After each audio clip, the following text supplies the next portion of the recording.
guys, it's Sam. Welcome back to my channel, and in today's video I am going to be showing you everything that's on my iPhone 11. As most of you know, I did post a iOS 14 update video and it did really well and I wasn't expecting it, so I do want to take the time and say thank you so much again. I just hit 11K and to me that is crazy because about a week ago I was at 8K and I was not expecting this to happen at all. So thank you so much for that. I really appreciate it. A lot of you have requested that I do a what's on my iPhone 11 showing you everything such as apps and organization, so that is what I'm going to do in this video. It has been very requested, so you ask and I deliver. With all that being said, if you guys did like the video, please be sure to give it a huge thumbs up and leave me a comment down below because all of your support and interactions with my videos really do help me get recognized by other people and help my channel grow, and I am really appreciative of that. And I also try my best to answer every single comment, so if you want to chat, leave me a comment and I will do my absolute best to answer every single one. With all that being said, if you want to subscribe, be sure to subscribe and let's get into this video. So for those of you who don't know, even though I already said it, I do have the iPhone 11 in the bluish color. I think it's blue, but on the Apple website it's called green. I guess it's like a mint green. I don't know. I think it's blue though, so we're going with blue. Because I know I'm gonna get questions, I got this case from Casetify. If I could find it, I will link it down below. But it looks like this and I absolutely love it. I am a huge lover of butterflies, so I saw it and I knew I had to get it. Alright, so I'm going to link my iOS customization video down below. If you want to watch that, be sure to watch that. If you're wondering how I got the widgets on my phone or how I got my apps to look how they look, that is all explained in that video. So after you watch this one, go watch the one down below if you're interested. But if you just want to see what's on my phone and how I organized it, you came to the right video. So I'm going to start screen recording. I'm going to move over so you guys can see it right here. And we're on, let's go. So this is my lock screen. It's just a fall background. I really like it. It is from Pinterest. I do have a board on my Pinterest. It is called iOS 14. You can find these pictures in there. In this video, I'm also going to be explaining something I didn't explain very well in my other video, but I will get there in a little while. So that is what my lock screen looks like. It's from Pinterest and I really like it. I do want to say again that I did find this picture as well as my home screen from Julia K. Chris's board, and I do not believe that it is her photo. She just found it from someone else's board. So credit to Julia K. Chris for this picture and also credit to the person who created this picture. Okay, so when I open my phone, this is what you see.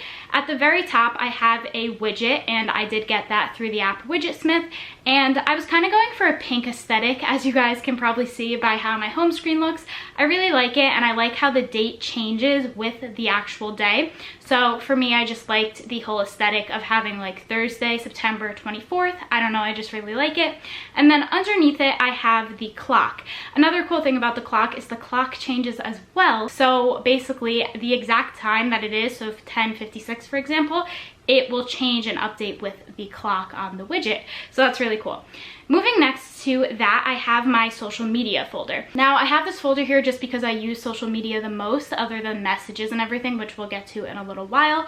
For my font, a lot of people are asking how I got the font color to be white. I didn't change anything. I think it's just my background. I'm not really sure. But how I got the white aesthetic stars, all you have to do is go onto the internet, type in white aesthetic emoji Tumblr stars, and it'll come up. You click the first link and the little star and all the other emojis will come up, and you just copy and paste it. So that's all I did. And to get the font to look like that, I just put a little space in between each letter and in between the first letter and the last letter and the stars, if that makes sense. So my first app is Snapchat. I use Snapchat a lot, so I just put that there. Next I have Instagram, which obviously if you want to follow me on Instagram, you should. I'm really active on Instagram, so I would appreciate it if you wanted to give me a follow. I'll have it on the screen. Next I have TikTok. I'm not a huge TikToker, but I do have my TikTok linked down below if you want to look at some of my TikToks.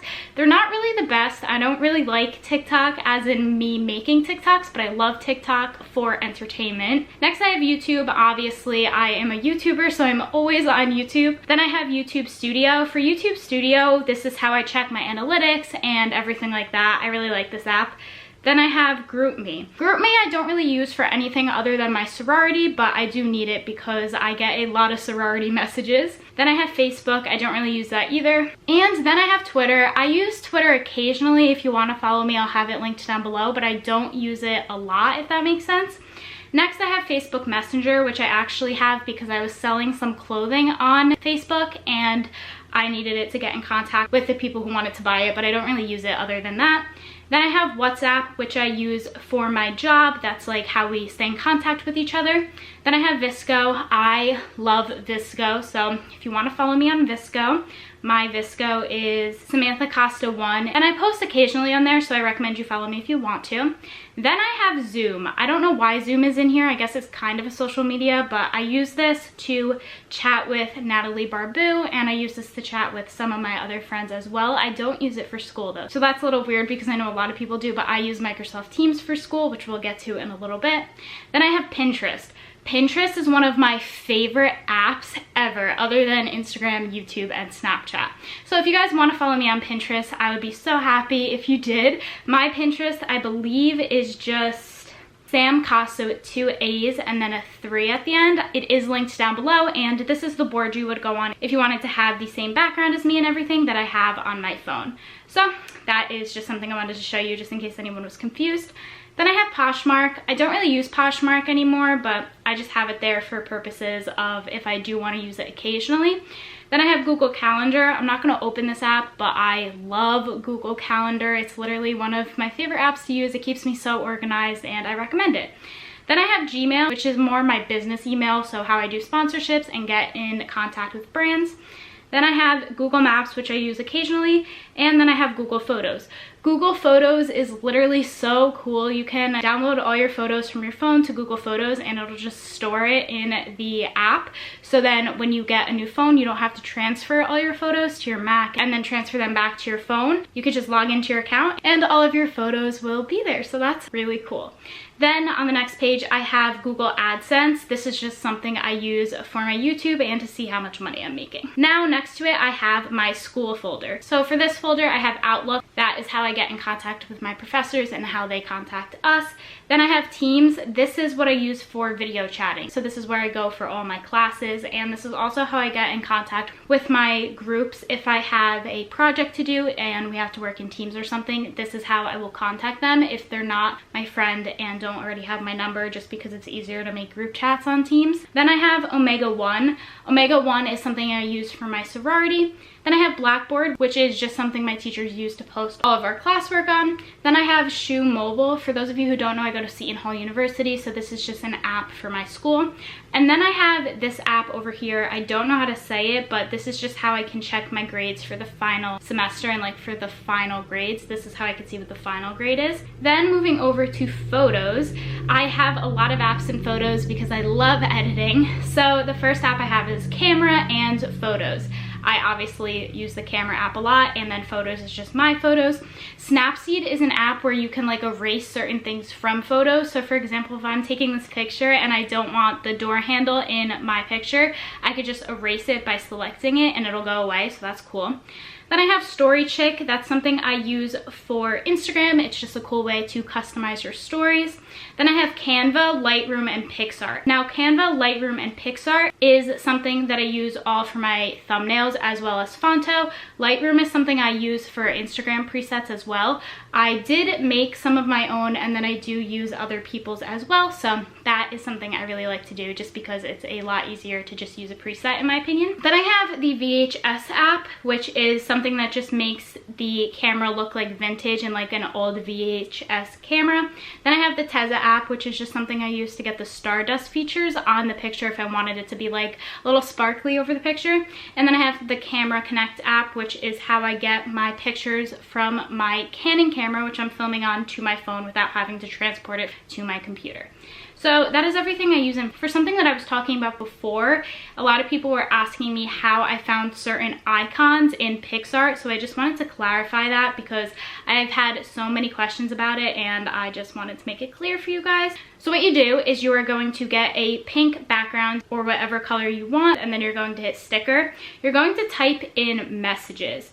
And that's literally all I typed in to find this little logo. I have it right here, so for me it's in recents. For you, if you scroll all the way down, you will find this little looking icon. But all I did was type in messages. For music, I typed in music, and for mail, I typed in mail, for any of you that were wondering. And then you just click it and you drag it to how big you wanted it to be on the screen, and then you're just gonna apply. And then for the rest of that tutorial, you can go look at my other video, just because it's kind of a hassle, but not really once you get the hang of it. I just wanted to show you guys what I actually typed in because everyone was asking me and I couldn't get back to all the comments. The next thing I have on my phone is basic. Now I put a lot of my apps in here that I use occasionally, but not that much. So I have my mail, my app store, and my weather. Then I have Widgetsmith, and that is just how I got the widgets on my phone. And I tried to do it in a color organized manner. So I did my blues, my whites, the grays, and then it kind of got messed up, so not really, but kind of for the first page at least.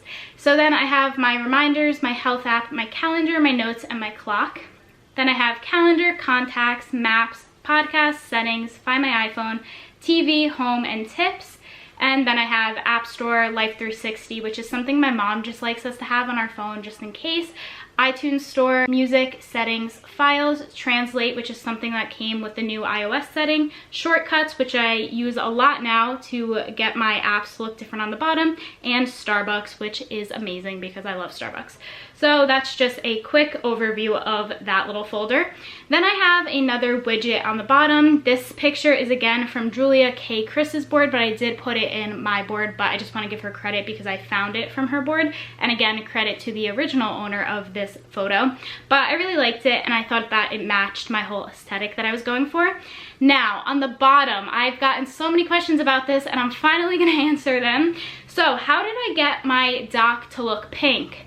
Literally, I did not do anything. The only thing that's different, most likely from my phone to your phone, is my phone is in light mode, and that is probably why it looks pink. When you put it in dark mode, it does turn gray. So my advice to you guys is if you wanted your dock to look different, put your phone in light mode and it will change due to the background of your phone. So mine is pink because the background of my phone is pink. So that's just a quick question I wanted to answer because I got so many questions about it. So then I have these little cute app icons on the bottom that look different. So for example, if I were to open my music app, it would take me to shortcuts and then bring me to Spotify, which for some people that's annoying. A little tip you can do is you can go to settings, you could type in reduce motion at the top of settings and you could turn that on and it'll make it go a little faster once you open the app. So on the bottom I just have mail, messages, phone, and music. My music does connect to my Spotify because I love Spotify. The only annoying thing about this is that you don't get notifications on your phone. It just goes to the regular app, so the regular messaging app. For me, it's not a big deal because it does still come up on my lock screen. For some people, it's annoying, so if that is going to bug you, I recommend not doing that. Moving over to my next page, I have a little folder that says TV. Also, if you hear background noise now, it's my washing machine. I don't know why it gets that loud, but please ignore it. So I have my TV folder and I have FaceTime, Netflix, Hulu, and Lifetime. I don't know about you guys, but I love the show Dance Moms and I've been watching it because Ken and Marie mentioned it in her video and I was like, oh my gosh, I want to rewatch it. So I've been rewatching Dance Moms, so that's why I have Lifetime. For Netflix, I watch like Outer Banks on, I watch Gossip Girl, all of those types of shows. Then I have Hulu, which I watch baking shows on, and then I use FaceTime to FaceTime my friends. Then I have an OTF folder. This is for my workout folder. So the business app is something I use for work. Watch is for my Apple Watch, which I use occasionally, but not that much. iFit is for my treadmill downstairs. Fitness goes again to my Apple Watch. Orange Theory Fitness app, that's something I use for actually going to classes at Orange Theory, and Humanity is how I see my work schedule. Then over here I have extras, so this is just where I put my messages and my phone, Spotify, and Safari. This is something that I use all the time, but I didn't want to put it on the dock on the bottom because I have those cute looking icons there. And then I have finances. So I have my Bank of America app, my PayPal app, which is what some brands pay you through, my Wallet app, my Cash App, and the Discover app. Then next to it, I have a quote that says, take a deep breath and do your own thing. I thought that was a nice quote to have and I liked the aesthetic of it, so I added that on my phone as well. The next thing I wanted to talk about is the app library. So for my app library, I didn't really organize it. I like how you can just go to the app library and, for example, type in Snapchat and then it will come up. I thought that that was cool, and I do like the app library, but for the most part, I have all the apps on my phone already just because that's how I personally like it. Then moving to the left, I have the screen time. I just thought it looked cool with the aesthetic I was going for. I have the Lightroom app. I have the Humanity app, which for me, I really like the Humanity app, and I like having it as a widget here because it tells me that my next shift is at 6:30 and it's on Saturday, so I can kind of just swipe left if I need to look quickly when my next shift starts without having to open the app. It just makes it quicker in my opinion, so I like it. And then the next app that I have down here is Visco. I think I accidentally screenshotted my alarm going off, so that's why that's there, but it does show you your last recent photo in your album, so that's something really cool as well. So that is everything that is on my phone. I really like the way my phone came out, and I've been obsessed with it ever since the new iOS update came out. But with all that being said, thank you guys so much for watching. If you liked the video, please be sure to give it a huge thumbs up and subscribe to my channel. If you want to, leave me a comment down below so we can chat. Again, I will try to answer every single one. And with all that being said, thank you again for watching, and I'll see you in my next one. Bye!